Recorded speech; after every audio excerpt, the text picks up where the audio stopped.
Ever think about why arrogance is often seen as the main reason things go wrong? Well, that's because it is. It is often called pride. The sin of pride, which has been considered one of the deadliest sins for ages, happens when someone thinks that they're better than everyone else. It makes people look down on others, messes with how they judge things, and it makes them act like they're better than everyone in the room. This small but risky habit can hurt relationships, mess with what's right and wrong, and keep someone from really growing and finding peace. Welcome to a segment I would like to call The Crown of Arrogance, which is part 7 of the 7-month long series of the 7 Deadly Sins. And it came to pass in a time of antiquity, in an era before the realms of man and creature were set asunder, that the land was defended by the holy knights, who did wield a great and wondrous power. Great was their fear, and reverence they did command. Yet from their own ranks, a treacherous company arose, who did betray the kingdom, and became sworn enemies to all who held the holy charge. They were known throughout the land, and their infamy did spread as the 7 deadly sins.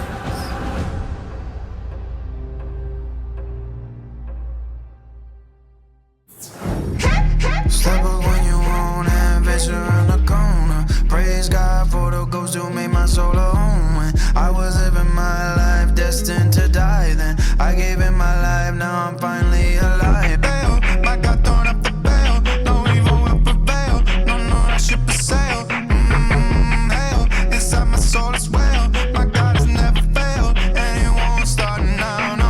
Never to the plate with my God, I'm the savior. Can't afford to waste what he died and he raised from B148, but I hit it on pace. When I spit, make a hit with my God. What's good, peeps? With all things shenanigans, 24 hours a day, 7 days a week, and 365 days a year. I am your host that does the most, Maestro DJ Jones. Welcome back to the Maestro Show, the only show where you may not be understood, but you are never underestimated. For this special occasion, I had to get dressed up real quick. So you're gonna love every single one of these videos because I'm gonna be looking my very best. Well, at least the best that I can do. So now with that being said, unfortunately, this is the last installment of the 7 Deadly Sins. So after this, we'll be talking about new subjects. But hey, we're going out with a bang because this month we're going to talk about the sin of pride. As I do with all the other sins that I've done, with this one, we're going to talk about what it is, how to identify it, and strategies on how to overcome it. So get your notebook, your pens, your notepad, your favorite writing utensil, and let's dive deep into it. But before we do that, real quick, if you like the video so far, go ahead and give me a thumbs up. I really appreciate your support. And if you like what you see so far, if you've seen the 7 Deadly Sins and you have seen other things and you'd like to see more, go ahead and click the subscribe button and hit the bell icon right next to it. These things help me out tremendously. And once again, I thank you for your support. Now, without further ado, what is pride? Because if pride is a good thing, then why is it considered a bad thing? Let's get into it. Pride is when someone loves themselves a little too much, maybe even more than they should, for who they are, what they've done, and how important they may feel. It's often seen as the biggest and most dangerous of the 7 deadly sins because it can make people turn away from God and think that they're the most important person in the world. Now, what is the core nature of this sin? So while everyday pride can be a positive feeling of self-respect and satisfaction in your work, the real danger comes when pride becomes self-centered. It can lead to self-idolatry, delusion of self-sufficiency, and contemptuous comparison. Now, what is delusional self-sufficiency? Delusional self-sufficiency is thinking that your abilities, wealth, or your intelligence are your own when they are actually gifts from the Heavenly Father. Now, what is contemptuous comparison? Now, contemptuous comparison is taking pleasure in not just being good, but in being better than others. There's a great author named C.S. Lewis, the guy that wrote the Chronicles of Narnia. So C.S. Lewis pointed out that pride is naturally competitive and it thrives on the feeling of superiority. Now, why is pride considered the worst of the seven deadly sins? For centuries, Christian theologians from Pope Gregory the Great to St. Thomas Aquinas to even Billy Graham have considered pride the most dangerous of all sins. This is because it poses a unique threat for several reasons. Number one, it is the beginning of evil. In biblical stories, pride is seen as the first sin that led to Lucifer's fall, who wanted to be like God and tempted Eve in the Garden of Eden with the promise that she would be more like God. Number two, it is the source of other sins. Sins like greed, envy, and wrath often come from pride. For instance, someone might feel a little envious because their pride can't handle someone being more successful than them. And a third reason is that it prevents repentance. Other sins like gluttony or lust are usually mistakes of weakness, where the person admits that they've done something wrong. But pride makes someone believe that they've done nothing wrong, so they can't seek their own mistakes and they can't ask for forgiveness. Now, let's get some examples from the Bible about pride. Now, pride is seen from Genesis to Revelations, right? But there are 5 prominent examples that really dive deep into why pride is such a really bad thing. Number 1, King Nebuchadnezzar. He strutted about his palace roof, boasting that he was the greatest in the kingdom. Everything that he did in the kingdom was his, a testament to his strength and glory. But then he lost his mind and lived like a wild animal until he finally realized who was really in charge. You already know who's in charge. Number 2, King Uzziah. After becoming incredibly powerful in war and politics, his pride went to his head. He thought he could just waltz into the temple and burn incense, which was only for the Aaronite priest. But guess what? After he just went in there, he waltzed about thinking he was everything. He got leprosy right away. Not the next day, not the next week. Immediately he got leprosy. Number 3, the Pharisees. They used their religious practices to get everyone to like them. Jesus was not happy with this because they wore fancy clothes and sat in the important places, but they didn't have a real connection with God. Number 4, Haman. He was so full of himself and he wanted everyone to bow down to him and even planned to wipe out Mordecai's people because he was jealous. But his arrogance got the best of him and he ended up being executed by the very same gallows that he made. And number 5, last but not least, the one, the only, Satan, Lucifer, the devil, the enemy himself. The very prominent example of why pride is so bad. Isaiah chapter 14 and Ezekiel chapter 28 tells us how Satan fell from grace because he wanted to build a throne in the sky like God. Meaning he wanted to be so much like God. God said, nope, get out. Now, you guys ready to go deeper? Let's go deeper. Have you guys ever heard the saying, hell hath no fury like a woman scorned? Well, it's from William Congreve's The Morning Bride. I hope I said his name right. But if you really think about it, I'd say that the inspiration comes from Genesis chapter 39. Here we see the sinful wrath of a woman who's been rejected. And to be clear, women aren't more prone to vengefulness than men. Sinful behaviors have nothing to do with gender, but have everything to do with pride, which is a universal issue and it is the root cause of all sin. Don't believe me? Think about it for a minute. Pride led Adam and Eve to their disobedience. Pride led Cain to murder Abel. And pride led Joseph's brothers to selling him into slavery. And here, the hurt pride of Potiphar's wife led her to falsely accuse Joseph, ruining his reputation and get him thrown into prison. Peeps, pride is the ugliest thing on earth.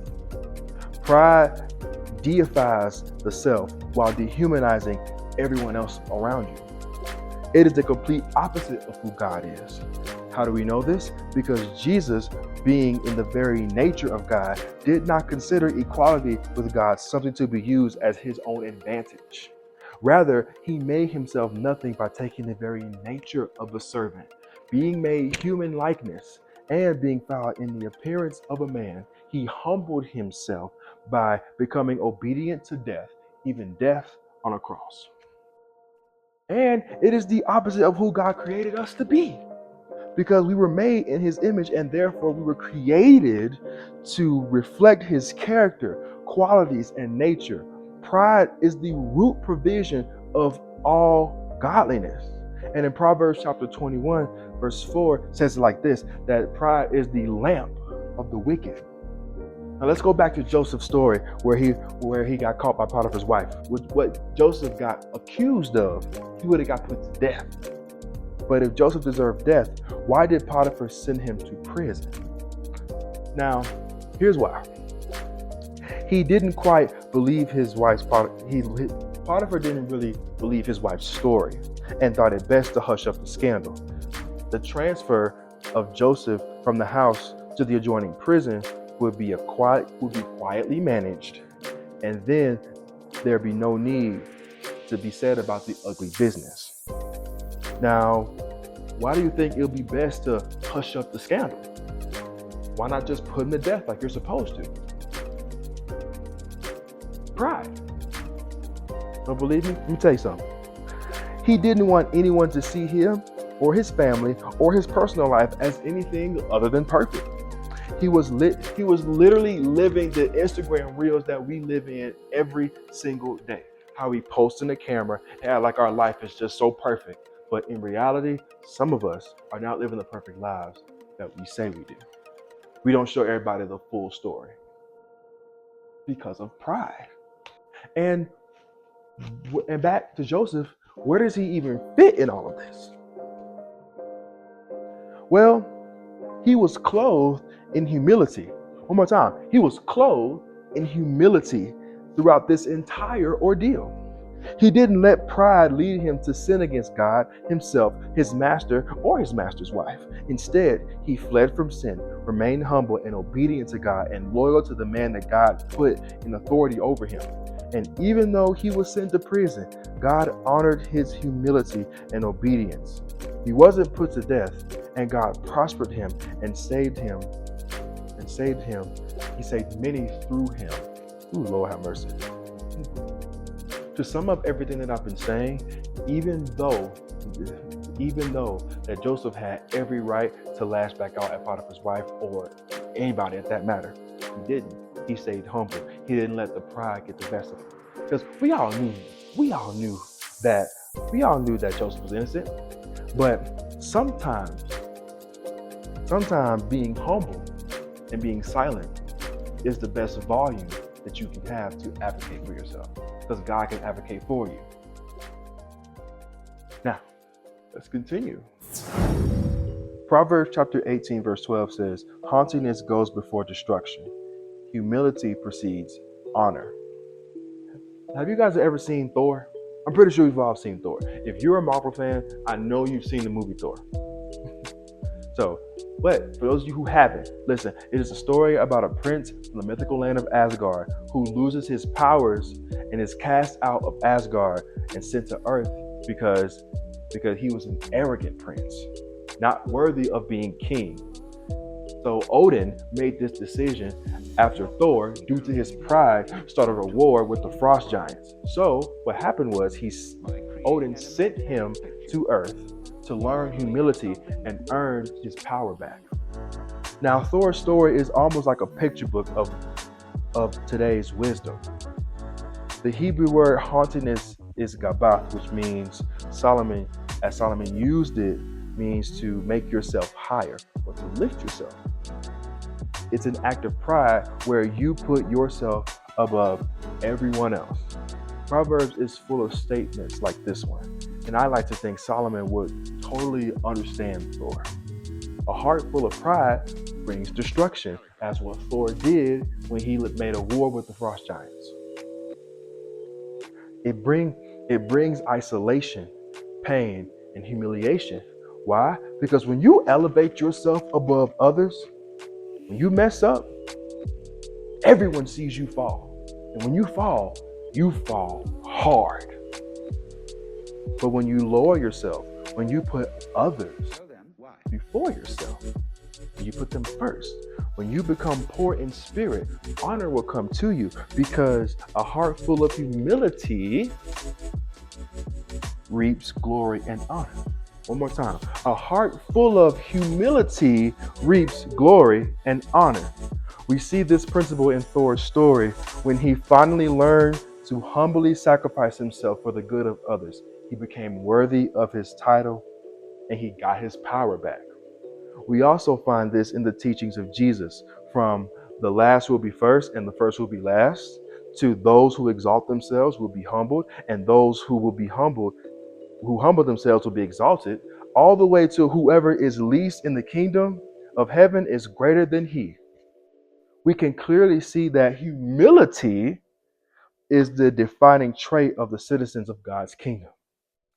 As a man named Andrew Murray put it this way, he said, "Pride must die in you, or nothing in heaven can live in you." Now, I'm almost finished, but I want to leave you with this. 1 John chapter 2, verse 15 and 16 say it like this: "Do not love this world, nor the things it offers you. For when you love the world, you do not have the love of the Father in you. For the world offers only a craving for physical pleasure, a craving for everything we see, and pride in our achievements and possessions. These are not from the Father, but they are from this world." It's easy for people to idolize themselves and the things that they want, or the things that they have already, which can lead to self-centeredness and self-indulgence. It keeps them hooked on a steady dose of pride. But like a car salesman trying to sell a lemon as a Lamborghini, those worldly things will not last. They'll end up broken and empty. These things won't bring true satisfaction, peace, purpose, or meaning. Only a relationship with Jesus can do that. If people truly love God, they'll prioritize his kingdom and his righteousness. They'll take up their cross daily and follow Jesus. They won't be like this world, but will be changed by the renewing of their mind. And they won't look for others or things for fulfillment, even if this world promises them everything. As I said in the last video, I talked about envy. When you die, all of your possessions, your house, your cars, everything you have, those things won't be here anymore. They will not be here anymore. No matter what you did to get them, no matter how proud you are of them, when you die, they're going to go away. So why do we hold on to this pride like that? Why is this a thing? Why do we hold on to this like that? Things like this will be explained later. But I just want to leave you with this. If I were to give this an overall takeaway, this whole series this month about the crown of arrogance, if I were to give this an overall takeaway, I would say these two simple words: be humble. You're gonna hear the word humility and being humble a lot throughout this month. So make sure you write that down. Be humble. In conclusion, pride can cloud our judgment and push away from who we really are, making it hard to connect with others. It often leads to arrogance, selfishness, and a reluctance to admit when we're wrong. But letting go of pride, we can embrace humility, grow, and build stronger relationships. Seeing pride as a roadblock helps us seek forgiveness and work toward a more caring and balanced life. But you're probably wondering, how do I get this caring and balanced life? How do I get that humility that we've been talking about for this whole video? Don't worry. In our next video, we're going to talk about ways to identify pride. Before we can overcome it, we have to identify it. And if you don't learn anything else from me today, Know this, know that life is not about waiting on the storms to pass. It is about learning to dance in the rain.